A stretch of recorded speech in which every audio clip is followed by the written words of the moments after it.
even talking about? You got Cobra Kai reinstated. Talking about my car. What about your car? Defeat does not exist in this dojo. And oh, how long we've waited to get back into that dojo. Cobra Kai started off as a basic sequel series to the beloved Karate Kid saga, but it took on a life of its own. And when it came to Netflix, it exploded in popularity, and now everyone is waiting to see what Season 3 has in store. There will be drama, there will be fights, there will be new and old faces, but what will happen when it all goes down? Allow us to show you 10 things to expect in Cobra Kai Season 3. Be sure to like the video and subscribe to the channel. Number 10, Fallout. I don't care about Tori. I just want Miguel to be okay. I can't believe Robbie would do that. Let's start with the obvious one, all right? At the end of Season 2, there was a massive riot of sorts as the Miyagi-Do and Cobra Kai dojos clashed in a brawl that encompassed their school. Both sides took some heavy hits and heavy losses, and at the end, both Daniel and Johnny were stunned that their rivals caused their students and their kids, in the case of Sam and Miguel, who was basically an adopted son, to get so hurt. Now, we already saw some fallout from it, as Sam and Miguel being in the hospital and Daniel abandoning his phone and his car. But given the grand scale of the battle, there's likely going to be more fallout.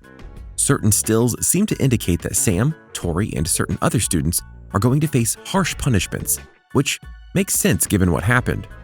How will this affect the story as a whole? We'll find out, especially when it comes to the biggest casualty of them all. Number 9, Miguel's recovery. You're getting the hang of it. Oh yeah? Think fast. The fight at the school was something that was teased in the initial trailer for Season 2, but what no one saw coming was the fight between Robbie and Miguel ending like it did. Miguel was kicked off a platform and landed on a railing, basically shattering his spine and putting him into a coma.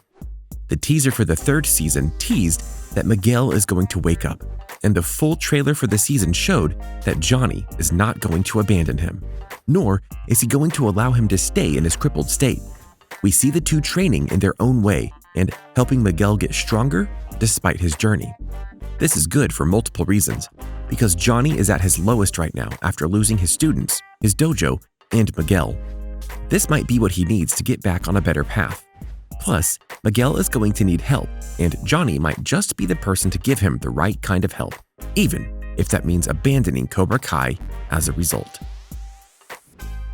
Number 8, Robbie in prison. Cool story. Try telling it to someone who gives a shit. You're his son, all right.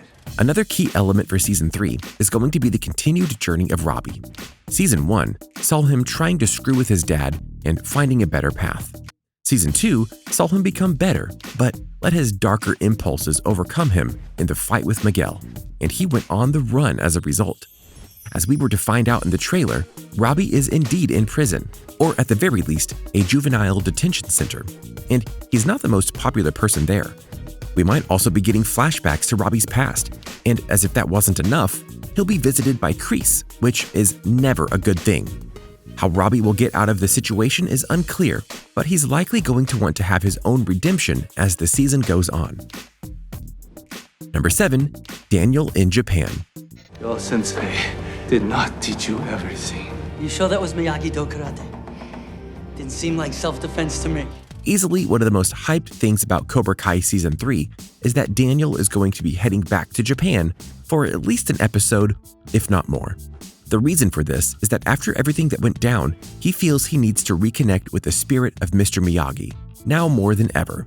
But upon arriving in Japan, he not only sees some old faces, but he apparently will get some shocking revelations about Miyagi.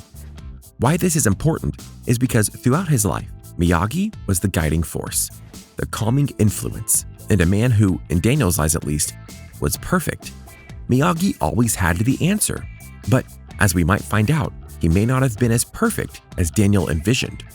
As for those old faces, that would be the return of Chosen and Kumiko, each of whom will likely have a big story towards Daniel's visit, including Chosen getting a rematch he no doubt desperately wants. Number 6, Cobra Kai versus Miyagi-Do. Congress, line it up! While you could paint certain winners in the school brawl, including some key victories for both Cobra Kai and Miyagi-Do, the fact of the matter is that this rivalry isn't over. Not even if their teachers and former teachers aren't into anymore. We saw in the Season 3 trailer scenes of Dimitri pulling off some moves on Hawk during gym class, as well as a showdown via a couple of the students. We even see Hawk chastise Johnny, noting, "You've got soft and we paid the price." Plus, you know that Tori and Sam are going to have a rematch, and both of them were prominently featured as well. And don't forget, Kreese now runs Cobra Kai, so he's going to be teaching an even more brutal style of fighting that embraces the true hallmarks of no mercy. How will that play out? Not well, more than likely. Number 5, Tango and Cash. We'll talk our way out of this. I don't think I'm into small talk. I'm telling you, if we panic, we're history. A major surprise from a full Season 3 trailer was that a couple of shots of Johnny and Daniel working together towards an unknown goal. Daniel's wife, Amanda, notes that they think they're Tango and Cash, a reference to the Sylvester Stallone movie that is something. Let's just leave it at that. Anyway, you honestly would have to wonder how and why these two got together. Is it because Daniel knows that there was fault on both sides? Is it because their rivalry has caused so much pain that he realizes that only if they become the friends that they know they can be, as proven in the first 2 seasons and key scenes, can they overcome? Or, as many have been hoping for, are they going to work together and eventually make a super dojo in order to take down Kreese and Cobra Kai once and for all? It's exciting to think about, no matter what side you're on. Number 4, Allie. I will always be there for you. You know that, right? Me too. Another major fan desire is that of a major character returning. Allie was very much a focal point for the rivalry between LaRusso and Lawrence. Recall that Allie was Johnny's first girl, and then a key incident broke them up, and though he wanted her back, she eventually dated Daniel, which spurned on their rivalry. We found out she's married in Season 1, and we've been teased a bit as to how her and Daniel broke up.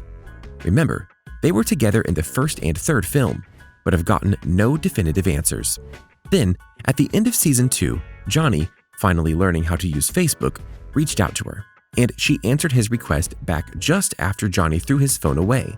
It's been noted that she married a chiropractor, and some think that her and her husband may come back to Reseda to just not reconnect, but help Miguel with his condition. You never know. Number 3, a wedding? When you're fighting someone, do you look at your feet? No. You always look in the eyes. Arguably the biggest shock from the main trailer for Cobra Kai was a shot of Johnny in white garb at a place that looked pretty much like a wedding chapel, or at the very least, a place to elope with someone. The question is, who is that for? We know that Johnny was dating Carmen at the end of Season 2, but she made it clear she never wanted to see him again after what happened to Miguel. We know, though, that Johnny and Miguel will train together, and thus, the wedding could be theirs.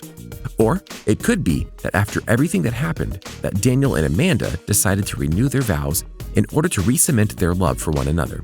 This will be a mystery that many will be asking the answers for until it's revealed in full.